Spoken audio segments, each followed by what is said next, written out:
Chapter 2 Lakshmi Hindi लोक भारती 10वीं कक्षा संजाल पूर्ण कीजिए। सॉल्यूशन परिच्छेद से प्राप्त ज्ञान सिंह संबंधी जानकारी। ज्ञान सिंह को मवेशी पालने का बहुत शौक था। 3 बरस पहले उसने एक जर्सी गाय खरीदी थी। गाय से प्राप्त दूध को बेचना ज्ञान सिंह का धंधा नहीं था। नौकरी से अवकाश के बाद ज्ञान सिंह को कंपनी का मकान खाली करना था। उत्तर लिखिए। ज्ञान सिंह की समस्याएं। सॉल्यूशन ज्ञान सिंह की समस्याएं। वह लक्ष्मी को किसी भी हालत में बेच नहीं सकता था। लक्ष्मी को अपने साथ ले जाना उसके लिए संभव नहीं था। ज्ञान सिंह के दूध बेचने का उद्देश्य। सॉल्यूशन ज्ञान सिंह के दूध बेचने का उद्देश्य गाय लक्ष्मी का जरूरत से ज्यादा दूध देना। गाय लक्ष्मी के चारे और दर्रे के लिए पैसे जुटाना। चौखट में दी सूचना के अनुसार कृतियां कीजिए। सॉल्यूशन दास नौकर सेविका स्वामी सेवक पालतू जानवरों के साथ किए जाने वाले सौहार्दपूर्ण व्यवहार के बारे में अपने विचार लिखिए। सॉल्यूशन पशु पक्षियों व मनुष्यों के मध्य बहुत पुराना रिश्ता है। प्राचीन समय से ही मनुष्य पशु पक्षियों को पालता आ रहा है और इन्हें अपने परिवार के सदस्य की भांति प्यार भी करता रहा है। पालतू जानवर भी कई बार अच्छे मित्र या सहायक सिद्ध होते हैं। भरा पूरा परिवार है तो भी पालतू जानवरों का अपना एक अलग महत्व होता है। मानवीय संबंध कहीं न कहीं स्वार्थों से जुड़े होते हैं, लेकिन मनुष्य और जीव जंतुओं का संबंध बिना किसी शर्त और स्वार्थ के होता है। यह संबंध मनुष्य में अच्छे गुणों का विकास करने में भी सहायक है। दुनिया में ढेरों लोग हैं जो पशु पक्षियों और पालतू जानवरों से बेहद प्यार करते हैं। वे उन्हें अपने घर परिवार का हिस्सा मानते हैं। पालतू जानवर भी अपने मालिक के प्रति हमेशा वफादार रहता है। संजाल पूर्ण कीजिए। सॉल्यूशन मार्च के कारण लक्ष्मी के व्यवहार में आया परिवर्तन। लक्ष्मी बड़ी भयभीत और घबराई थी। जो भी उसके पास जाता उसे सिर हिलाकर मारने की कोशिश करती थी। उछल कूद रही थी। गले की रस्सी तोड़कर खूंटे से आजाद होने का प्रयास करती। उचित घटनाक्रम लगाकर वाक्य फिर से लिखे। उसके गले में रस्सी थी। रहमान बड़ा मूर्ख है। वह लक्ष्मी को सड़क पर ले आया। उसने तुम्हें बड़ी बेदर्दी से पीटा है। सॉल्यूशन उसने तुम्हें बेदर्दी से पीटा है। रहमान बड़ा मूर्ख है। उसके गले में रस्सी थी। वह लक्ष्मी को सड़क पर ले आया। उत्तर लिखे। सॉल्यूशन ज्ञान सिंह का पशु प्रेम दर्शाने वाली बात। मवेशी पालने का शौक। उसके घर के दरवाजे पर गाय या भैंस बंधी रहती। 3 साल पहले उसने अधेड़ उम्र की एक जर्सी गाय खरीदी। परेशानी होने पर भी वह लक्ष्मी गाय को नहीं बेचता। गलत वाक्य सही करके लिखे। करामत अली पिछले 4 सालों से गाय की सेवा करता चला आ रहा था। सॉल्यूशन करामत अली पिछले 1 साल से गाय की सेवा करता चला आ रहा था। करामत अली को लक्ष्मी की पीठ पर रोगन लगाने के बाद इत्मीनान हुआ। सॉल्यूशन करामत अली को लक्ष्मी की पीठ पर रोगन लगाने के बाद भी इत्मीनान नहीं हुआ। निम्नलिखित मुद्दों के आधार पर वर्णन कीजिए। सॉल्यूशन करामत अली की गाय नाम लक्ष्मी। उम्र अधेड़ उम्र। नस्ल जर्सी। स्थिति बूढ़ी हो जाने के कारण अब दूध देना बंद कर दिया था। कारण लिखे। करामत अली लक्ष्मी के लिए सानी तैयार करने लगा। सॉल्यूशन सुबह से रमजानी या रहमान किसी ने भी लक्ष्मी को चारा दरा कुछ भी नहीं दिया था। लक्ष्मी बहुत भूखी थी। रमजानी ने करामत अली को रोगन दिया। सॉल्यूशन रहमान के मारने के कारण लक्ष्मी की पीठ पर चोट आई थी। रहमान ने लक्ष्मी को इलाके से बाहर छोड़ दिया। सॉल्यूशन लक्ष्मी ने दूध देना बंद कर दिया था और गरीबी के कारण लक्ष्मी को अपने साथ रखना परिवार वालों के लिए मुमकिन नहीं था, इसलिए वह उसे आजाद करना चाहता था। करामत अली ने लक्ष्मी को गौशाला में भर्ती किया। सॉल्यूशन सुबह से रमजानी या रहमान किसी ने भी लक्ष्मी को चारा दरा कुछ भी नहीं दिया था। लक्ष्मी बहुत भूखी थी। हिंदी मराठी में समुच्चारित शब्दों के भिन्न अर्थ लिखे। सॉल्यूशन पीठ हिंदी प्राणियों के पेट व सीने के विपरीत दिशा में पड़ने वाला हिस्सा। मराठी आटा खाना। हिंदी भोजन। मराठी स्थान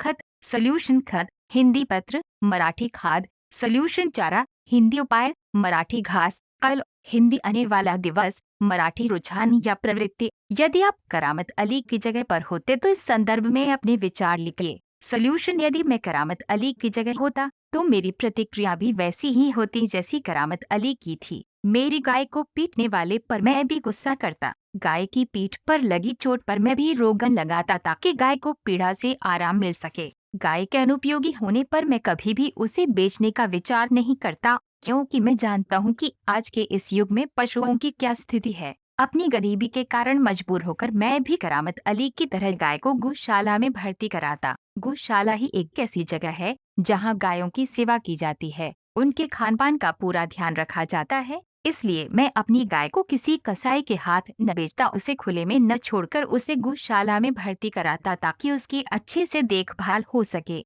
निम्नलिखित वाक्यों में उचित विराम चिन्हों का प्रयोग कर वाक्य पुनः लिखे। ओह कमबख्त ने कितनी बेदर्दी से पीटा है। सॉल्यूशन: ओह कमबख्त ने कितनी बेदर्दी से पीटा है। मैंने करारते हुए पूछा, मैं कहाँ हूँ। सॉल्यूशन: मैंने करारते हुए पूछा, मैं कहाँ हूँ। मछली भाभी मुट्ठी भर बूंदियां सूप में फेंक कर चली गई। सॉल्यूशन: मछली भाभी मुट्ठी भर बूंदियां सूप में फेंक कर चली गई। बड़ी बेटी ने ससुराल से संवाद भेजा है, उसकी ननद रूठी हुई है मोती की शीतल पार्टी के लिए। सॉल्यूशन: बड़ी बेटी ने ससुराल से संवाद भेजा है, उसकी ननद रूठी हुई है मोती की शीतल पार्टी के लिए। केवल टीका, नथुनी और बिछिया रख लिए थे। सॉल्यूशन: केवल टीका, नथुनी और बिछिया रख लिए थे। ठहरो, मैं माँ से जाकर कहती हूँ इतनी बड़ी बात। सॉल्यूशन: ठहरो, मैं माँ से जाकर कहती हूँ इतनी बड़ी बात।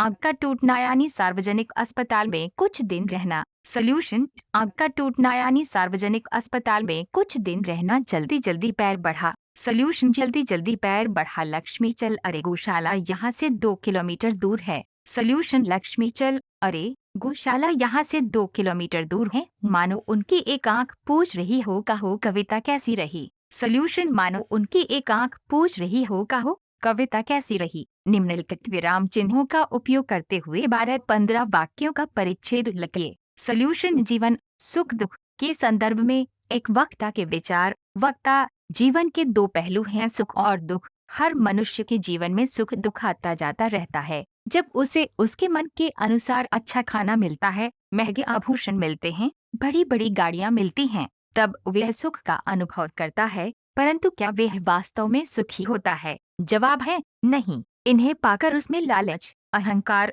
द्वेष व स्वार्थ की भावना आ जाती है और यही भावनाएं उसके दुख का कारण बनती जाती हैं। दुख की अनुभूति होने पर वे वास्तविक सुख की पहचान करता है। सचमुच गांधी जी ने सही कहा है, जिज्ञासा के बिना ज्ञान नहीं होता, दुख के बिना सुख नहीं होता। वक्ता: मनुष्य को चाहिए कि वे अच्छे कर्म करे, गरीब, असहाय, बूढ़े, विकलांगों की सदैव सहायता, किसी पालतू प्राणी की आत्महत्या लगे। सॉल्यूशन: मेरी इस दुनिया में विभिन्न प्रजातियां पाई जाती हैं। इस दुनिया में सबसे वफादार प्राणियों में से मेरी जाति एक है। जब भी स्वामी भक्ति, ईमानदारी, सजगता और कर्तव्य निष्ठा की बात होती है, तब हमें ही याद किया जाता है। मैं कुत्ता हूँ, मेरा नाम टॉम है। अपने जन्म से 1 माह तक मैं अपनी माता लॉरेन के साथ रहा। मैं अपने छोटे भाई बहनों के साथ बहुत उछल कूद करता था। उसके बाद मेरे मालिक ने मुझे एक ब्राह्मण परिवार में बेच दिया। वहाँ पर मेरा नाम टॉम रखा गया। इस परिवार के मुखिया ही अब मेरे मालिक है। शुरू शुरू में मेरे मालिक मुझे रोज मेरी माँ लॉरेन के पास ले जाते थे।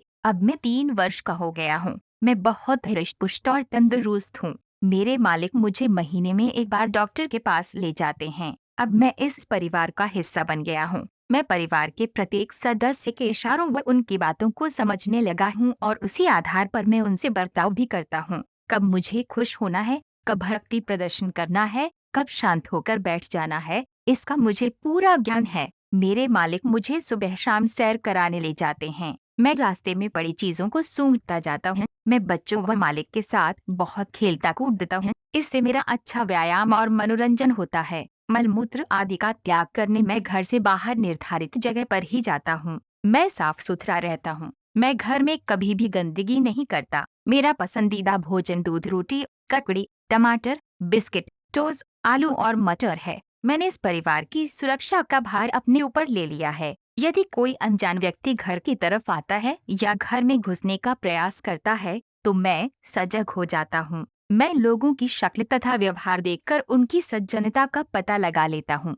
मैं हमेशा चौकन्ना रहता हूँ। जरा सी आवाज आने पर मेरे कान खड़े हो जाते हैं। मेरी सूंघने की शक्ति इतनी तेज है कि गंध का स्मरण करके मैं व्यक्ति को पहचान लेता हूँ। मेरे मालिक मुझसे बहुत प्यार करते हैं। त्याग, सहनशीलता, स्वामी भक्ति व नम्रता, ये सभी गुण जन्म से मेरे स्वभाव में हैं। इन्हीं गुणों के कारण आज मेरी अलग पहचान है। मेरे मालिक के परिवार के साथ ही उनके मित्र व आस पड़ोस के लोग भी मेरे इन्हीं गुणों व स्वभाव के कारण मेरी प्रशंसा करते नहीं थकते। मैं भी उनके मुख से स्वयं की प्रशंसा सुनकर गौरवान्वित महसूस करता हूँ। मैं अपने मालिक इस परिवार से बहुत खुश हूँ, क्योंकि यहाँ मेरा पूरा ध्यान रखा जाता है।